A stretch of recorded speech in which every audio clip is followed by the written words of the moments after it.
লালগোলা ব্লকের শেষ প্রান্ত দিয়ে বয়ে চলেছে এই পদ্মা নদী, যার অপর প্রান্ত বাংলাদেশ, এক প্রান্ত পশ্চিমবঙ্গের মুর্শিদাবাদ জেলার লালগোলা ব্লক।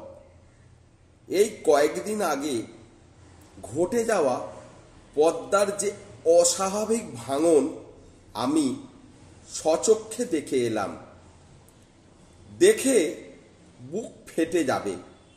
এই যে ভূমিধস আর বড় বড় ফাটল, এই ভিডিওতে আপনারা দেখতেই পাচ্ছেন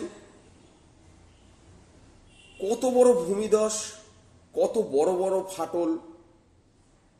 গত বর্ষার জল বিপদসীমার উপর দিয়ে বয়ে যাওয়ার ফলে একসাথে প্রায় 200 বিঘা জমি ভিটা সমেত পদ্মার ভাঙনে বিলীন হয়ে গেছে।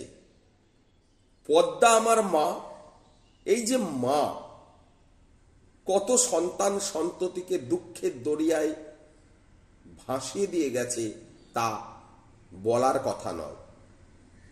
এই ফাটল ও ধস তা ভিডিওতে দেখলেই বুঝতে পারছেন। কত মানুষের চোখের জলে পদ্মা আজ ভরে গেছে তা বলার ইয়াত্তা রাখে না। সত্যি আমরা বাস করি মহা আনন্দে।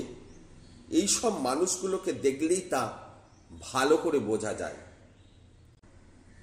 এই ফাটল ও ধস তা ভিডিওতে দেখলেই বুঝতে পারছেন।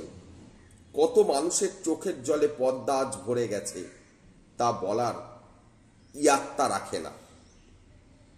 সত্যি আমরা বাস করি মহা আনন্দে।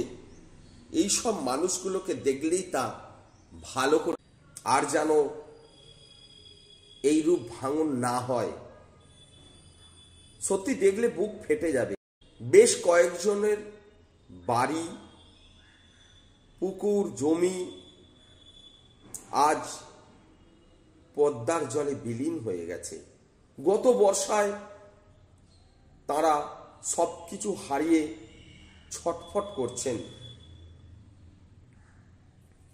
হাই নদী রে, তুই একুল ভাঙিস অকুল গড়িস, একই তোর খেলা।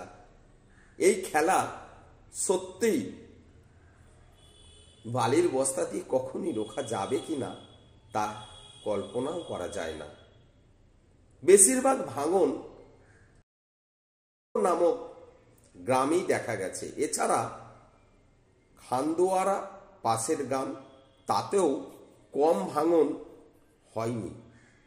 এই পদ্মার ভাঙন আদৌ কি কখনো রোখা যাবে? যাক, যদি ভাঙন রোখা যায় বালির বস্তা দিয়ে, তাহলে আর এই মানুষগুলোকে একটু আশ্রয়স্থলের জন্য আর হাহাকার করতে হয় না।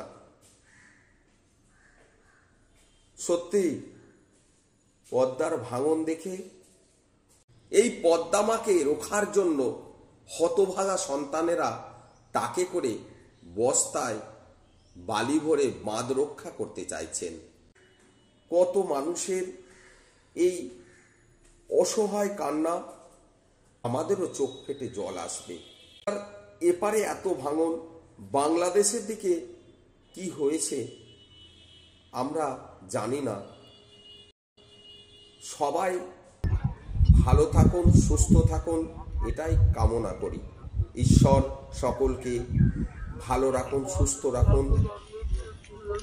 এই পদ্মা মায়ের যে প্রবল স্রোত,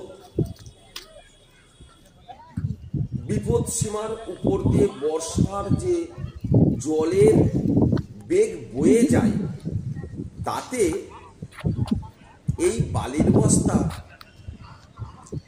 কিচ্ছু নয়। কিন্তু মন বোঝে না। এনারা আপ্রাণ চেষ্টা করছেন বাঁধটাকে